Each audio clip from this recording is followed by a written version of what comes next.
Biruin mo ha, hindi pa naririnig yung panig nung mga nagrereklamo. Hindi pa nakikita yung mga ebidensya. Pero ano daw ang sabi nila?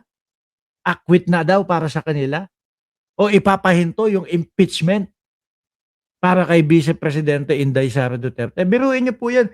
Isang senador, no, na nung nanalo, nangako na para sa Pilipino ang gagawin, pero nagmumukha po na para sa iisang pamilya lang po ang gagawin nila, mga kababayan.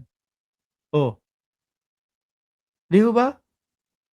Kung ikaw talaga para sa mga Pilipino, aba, kahit kaibigan ko to si Sara Duterte no, kahit kaibigan ko to, kailangan litisin, kailangan malaman. Kasi pera ng taong bayan yan. Hmm. Kasi pondo ng mamamayang Pilipino yan. Galing yan doon sa mga pinaghirapan na ibinabawas, kinakaltas, kinsenas, katapusan doon sa mga kababayan natin, mga pobreng mga Pilipino. O di po ba? Hindi sila wala pa. Hindi pa nabubuksan, hindi pa nakikita. Biruin mo, sabihin ba naman na um, pipigilan? Di po ba? Hindi po ba makapal ang muka ng mga ganong tao? Isinasabi sa ating mga Pilipino, tayong mga Pilipino, nag-aantay tayo, ano na ba gagawin diyan? No, ano na ba talaga ang totoong nangyari? Nilustay ba talaga yung pera ng taong bayan? Yun lang naman tayo malaman kung ano ang katotohanan. Di po ba? Makita yung paglilitis. Di kapagka naidepensa ho nila ng maayos at maganda yan at naipaliwanag ng maayos yung mga perang pinag-uusapan doon sa confidential funds, baka pati ho tayo kumampi sa kanila. Di ba?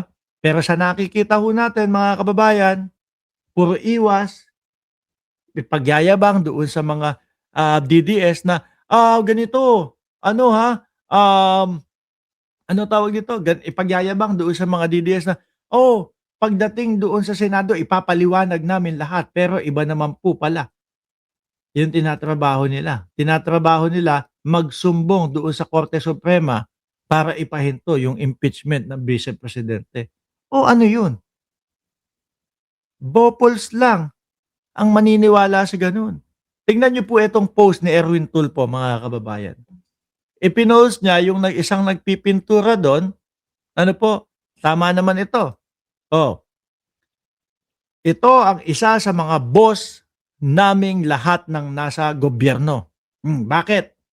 Kasi nga po, yan, kinsenas katapusan, kinakaltasan ng tax, kukolektahin yung tax, iipunin lahat, magiging pondo ng bayan, ipapasweldo sa mga senador, congressman, mayor, vice president, presidente. O di po ba?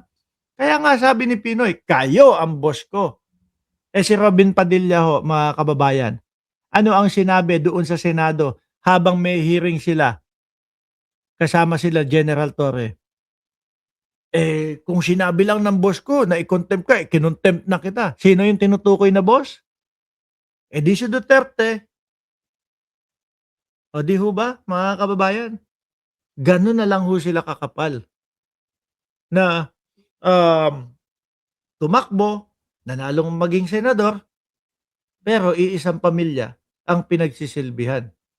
Hindi ang pamilya ng bawat mga Pilipino, mga bossing, no? Sabi dito, ito ang isa sa mga boss naming lahat na nasa gobyerno. Uy, si Alaga nandiyan na. Araw-araw pumapasok at nakabilad sa arawan, tapos ang ilan sa amin gusto online magtrabaho. Nakakahiya. Wala na, yung iba nga dyan, tago takas na lang. Wala nang trabaho din. Tapos gusto pa online talaga. Bakit mga DDS? Tanungin ko kayo, pandemic ba ngayon? Ano po? Pandemic ko ba ngayon para kailangan online yung trabaho? Or talagang utu-utu na lang kayo? No?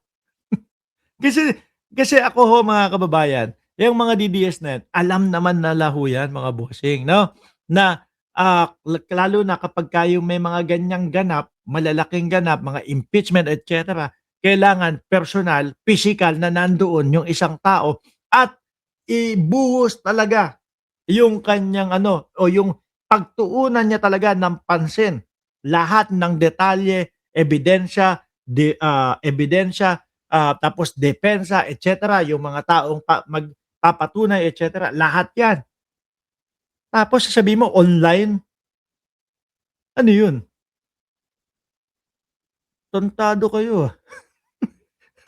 'Di ba? Tontado 'tong mga 'to talaga, mga kababayan. Alam niyo po kung bakit nila pinu-push yung online? Kasi nga po ito, um, yung mga makukulong na, isa si Bato de la Rosa, sa posible at maaari na hong makulong, mga kababayan, konti na lang po 'yan, yari na 'yan.